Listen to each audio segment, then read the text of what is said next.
Hi, folks. Welcome to another session. I am joined by my co-author and co-host Andrew Davis. Good to see you as always. Um, Today we're going to talk about um, value, clarity, flow, um, and I think this is important to me. I think people might think that this is kind of like a minor aspect of flow engineering that just summarizes something very simply. But to me, this really informs why we're doing what we're doing and how we do it. This idea of what we want is flow, but we can't necessarily get there before we satisfy some preconditions. Um, Andrew, what do you think about this? These three elements of action. And what kind of drew you to them from the beginning? Yeah, and as you introduced, we termed these three the elements of action, and I guess working backwards on your questions, what drew us towards them? You and I started our discussions, and again and again and again. Originally, I think the topic that started coming up was clarity, right? And that the challenge that teams were facing was a lack of clarity, and um, we came to that conclusion strongly and independently. And then we noticed Karen Martin had written a recent book on clarity, and we began to tap into other sources that were pointing to that. A simple confusion. Like I'm operating now in a 200 person company, which depending on your how you measure things is either large company, small company. Um, but one of the things that I notice is that I know so little about what's going on, and I know so little about the ever changing priorities. And there's deep technical complexity, and then it's broad, tons of people working on different things, and then it's changing. And so the difficulty for any person to kind of hang on to the full picture is very high. And even as you come into a team, even the basics like who's upstream of you and who's downstream of you, and what are the variety of processes that you plug into, and what's going to happen if you don't respond to that email, and so forth. And so then realizing that a lot of the poor coordination that we see in organizations is just due to the difficulty actually knowing what's going on at that kind of scale. And I think we work backwards from there to say, well, what we really are trying to get is flow, steady, smooth workflow. And then, I don't know exactly the order at which we came about these, but we recognize that what drives all this behavior is a sense of value, even, for example, what's important, what's not important. As I'm trying to parse my inboxes and so forth, which things are urgent, which things are not urgent. Um, what to be effective in an organization, you have to make a reasonable assessment of that, and that means that each individual is continually weighting the value of different requests that come in. Certainly, if they're involved in at the intersection of multiple different streams of work. If you're in a relatively stable, simple workflow, maybe you can establish that, but it does, I think, impede the effectiveness of an organization. A lack of clear sense of value, lack of clarity in the overall process, and all of that contributes to lack of flow. Yeah, it's interesting because I think we both walked into this with clarity being top of mind, and it was from all kinds of different places. Kind of actually, it's interesting. Back when we started working on the book, clarity was all the rage, right? Everyone was talking about clarity as this missing piece that was sabotaging transformations and extremely consequential. We had like McKinsey do a survey, and we had Tony Saldana's book on transformation failure, um, and then so you might think that it makes sense to go, well, okay, well, clarity is essential. It should be our first starting point. Then we can't get to value without flow, so it should be clarity, flow, value, right? Why not go in that order? And I think, the thing that I kept tripping over was this idea of, if I don't know what's important, I don't know what to ignore, and I don't know what to focus on. And so I think it's very important to me that clarity is informed by a sense of value, especially in these situations where we're walking in to do things like flow engineering, and we can't do it on our own, right? So we need to have everybody on the same team, everybody on the same page about what are we trying to do and why is that important, and why haven't we done it already? And all of these questions are kind of underpinned by value, and clarity is a major piece. I think we went back and forth a lot about, if this is a truly chicken or egg thing, or if we could confidently pick one over the other. And the tipping point, I wonder if the tipping point was cybernetics, or we just seized on cybernetics as a justification that said, well, there's a lot of research that says that this target is a great starting point. Yeah, and it was funny because that was one of the few real points where you and I had some heated disagreements, right, on the book about which should come first, clarity or value, right? And you were at some point really sticking to your guns, and I was a bit frustrated, right? Because I was saying that you've got to understand the situation before.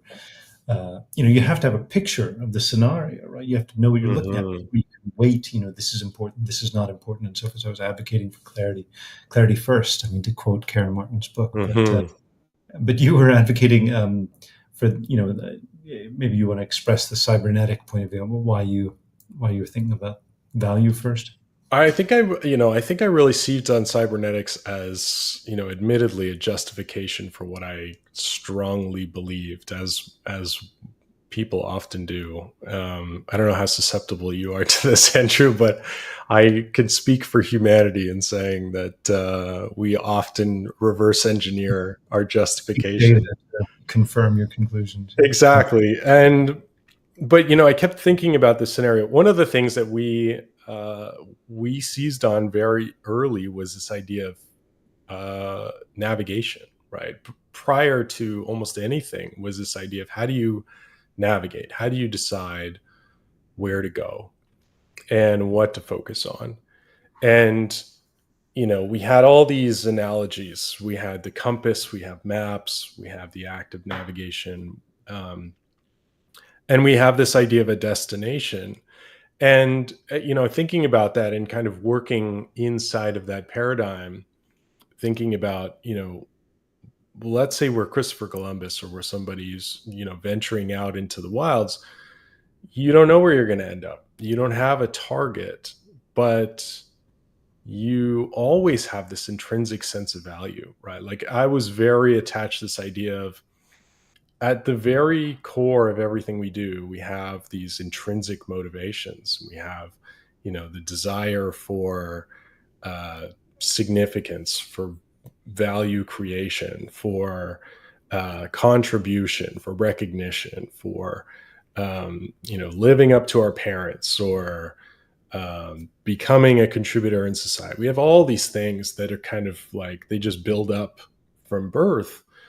And even from birth, we have things like hunger, survival, comfort, that are really kind of uh, foundational, and they shape our understanding of what clarity means, and even what we see when we go and look at the world.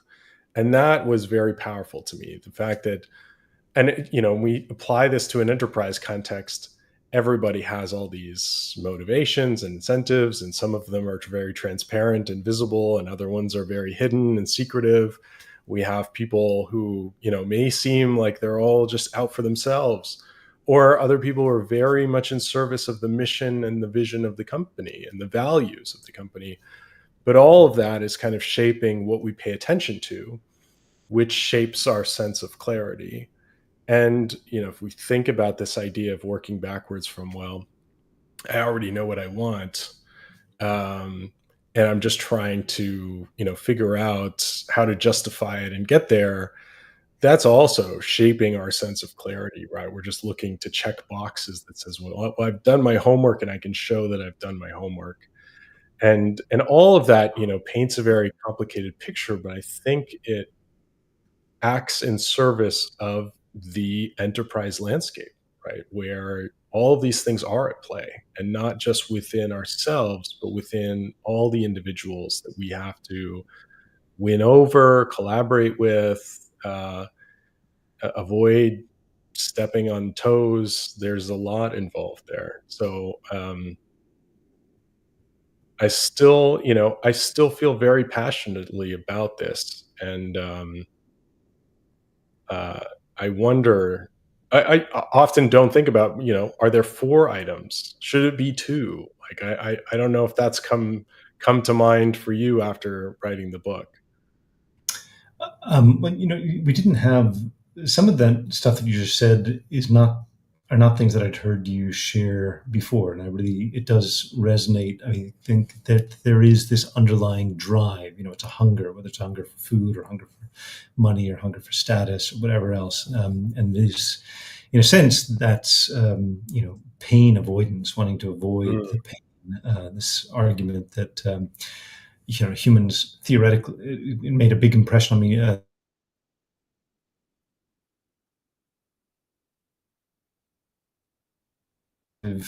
Motivators like carrots and negative motivators like sticks and so forth. But in reality, there's only one motivating force, and that is avoiding pain and reducing pain. And that it's the stick on one level that's always driving every organization. And that, at some point, you were really quite stubborn about the point, and that forced me to open my mind to consider your point of view. And then the penny dropped, as the expression goes.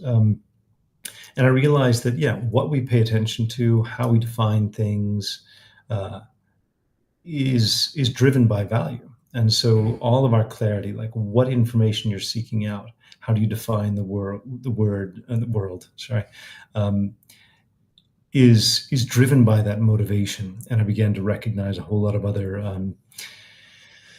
places where that underlying sense of value does drive the information you're looking for. I'm quite comfortable with 3 as being I refer to them as the dynamic elements in the mind. They align with mm, feeling, thinking, and acting. You know, value aligned with feeling, clarity aligned with thinking, flow aligned with acting, as we point out in the book. And that's such a common triad that comes up again and again and again. And even I noticed the other day that it aligns with adjectives, the quality of value. This like sentiment analysis. If you look at words with a positive slant or a negative slant, adjectives are in the nature of the value of things, the pleasant or unpleasant. mm, Clarity is the nature of nouns, verbs, the nature of flow, right? Change, action. mhm, So even on some basic level, the elements of our language center around just a very small number of moving elements. Even there's this principle called the interchangeability of data and computation that comes up when you look at functional mm. programming. It also says that even the things you think are static, like nouns, they're actually the result of dynamic processing. Uh, anyway, That's really interesting. It is, it's very fascinating stuff, and I think that it is a rabbit hole that we could tumble down for a very long time. But I'm eternally grateful for your patience and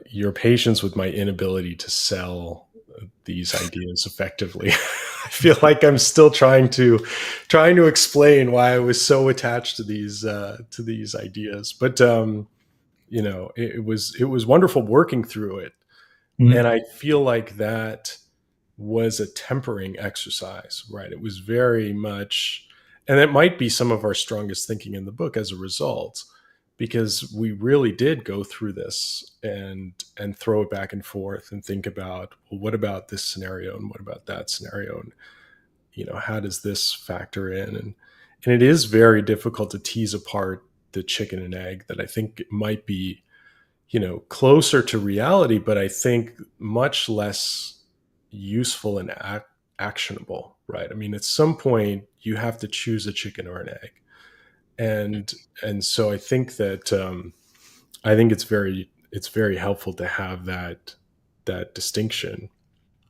And it came out to align well with the maps, right? The idea of starting with outcome mapping. It's like, what's your goal first? What's the value? What's the point? What do you want to do, right? And I think the debate is settled in my mind anyway. The idea that the value, the purpose is the first thing you need to clarify before you get into value stream mapping, right? Before you get into trying to understand in detail what's actually going on in the process. So I'm happy with the way that there was that resonance between these three elements of action cascading out to these 5 maps, right? So the first map on establishing the value, the second and third about diving deep into clarity and a clear understanding of the process and dependencies. And then the flow is what are the changes you need to make? Where do you need to go? And I find that that's still a sticking point for a lot of folks. A lot of folks still talking about value stream mapping will dive right into mapping a value stream. And then the question that we always get is, how do you pick a value stream, and how do we pick the boundaries, and how do we pick who should be involved? And the outcome mapping really makes that apparent, right? Really calls that to attention and forms up that understanding of what value stream should we actually look at. And I think it's a testament to our bias for action, that we try and dive into value stream mapping to understand what are we doing. And that's very natural, but without stepping back to think about what is the most important thing that we could do and what are we working in service of, might actually save us a lot of time mapping a value stream that isn't connected to the most important thing that we have influence over. Or maybe it's something to call attention to what we don't have influence over, and we need to get some visibility into that, or we need to get people on our side before we go surface a bunch of problems that we can't actually act on. And that also, we started the conversation talking about the problem of a lack of clarity in an organization of any size, or a person who's plugged into any number of things. And the value question is a very, very powerful filter, right? If you've got lots of things that are important to you, then of course you'll have lots of things you need to pay attention to. If you can focus it down and say, this is my primary area of focus, it's an enormously clarifying function. So you've got that clear outcome in mind. So it becomes pretty clear what value stream you need to be focusing on. It becomes pretty clear who you need involved in that process. It becomes pretty clear what outcomes you're looking for. And so that's where you can say, our human, default cognitive processing, we have this bias, we have confirmation bias. We're looking for, we want to pay attention to the things that prove that we're right, and you could say, it's not ideal. But you could also say that our cognitive bias is they're incredible filters in many cases. They lead us in the right direction. I look at a table of food, and the ones that have the most calories and fat and so forth are the most attractive, right? That capture your attention, right? It's an evolutionary mechanism, right? So it's good that we have that capacity, that we don't burden ourselves with unnecessary processing. Really all depends on what you're trying to accomplish. It's a great illustration of enabling and governing constraints being opposite sides of the same coin, right? It's something that I'm glad we were able to work into the book, was the duality of these types of constraints, and how everything that can restrict you can be liberating and can, relieve you of some obligation to do more, or, expand your cognitive load or your work in progress or the number of things that you have to pay attention to or care about. Like, yes, you will miss things. Yes, you will ignore things by having a highly aggressive sense of value. In some cases, if you look at the most people who achieve incredible things in the world are ignoring everything but a small selection of focal items, right? Targets. And which interestingly is the very definition of flow, right? Where you become so absorbed in that one area of focus, the world disappears. That the mind has at some point, when you reduce work in progress, you reduce all of the noise, all the distraction, you choose one thing you want to focus on, then you can get that very, very powerful feedback loop where you just dive deep into something and then you begin to unpack that intrinsic value that arises. That's a great highlight. It reminds me of a video I saw recently of somebody demonstrates a difference between, they're illustrating laminar flow, like flow without any turbulence or disruption, just completely perfect stream of water in this case. They took a water balloon, and what they do is they kind of tape off a section, a small square on the water balloon, and then they puncture the water balloon. And what happens? The water balloon doesn't explode, collapse. You just get this perfect stream of water that if you actually film it, looks like it's not moving because the flow is so unified in the rate and the shape of it. It just looks like almost like a piece of glass shooting out from this water balloon. It's remarkable to see. And you think about the alternative, if you take a regular water balloon that's unconstrained and you puncture it, it just explodes everywhere, right? Goes everywhere, it does everything that it can do with a lack of constraint. And so it's very interesting. I found it very fascinating to think about that in terms of workflow, right? That, this constraint can be an incredible mechanism for flow, which may or may not serve your purposes, right? I mean, you may actually want an explosion of creativity or innovation or disruption in a space, or you might want consistent, stable, predictable, efficient, low-cost flow. And being able to apply constraints being the difference between those things. And those constraints are enabled by a sense of clarity and informed by a sense of value to apply them effectively. Well, nice deep dive on these three elements of action: value, clarity, and flow. It gets a little bit philosophical, but one of the reasons we have enjoyed, I think, centering around these small number of concepts is that as we begin to internalize them, they have a great explanatory power, right? This idea of scientific principles or a small number of principles that can have a very, very high degree of explanatory power. So we found this again and again a useful way of framing and analyzing and digesting a variety of situations. So as always, joy to have a chance to discuss and think through this with you, Steve. Always a pleasure. Thanks, Andrew. Thanks, everybody. See you next time.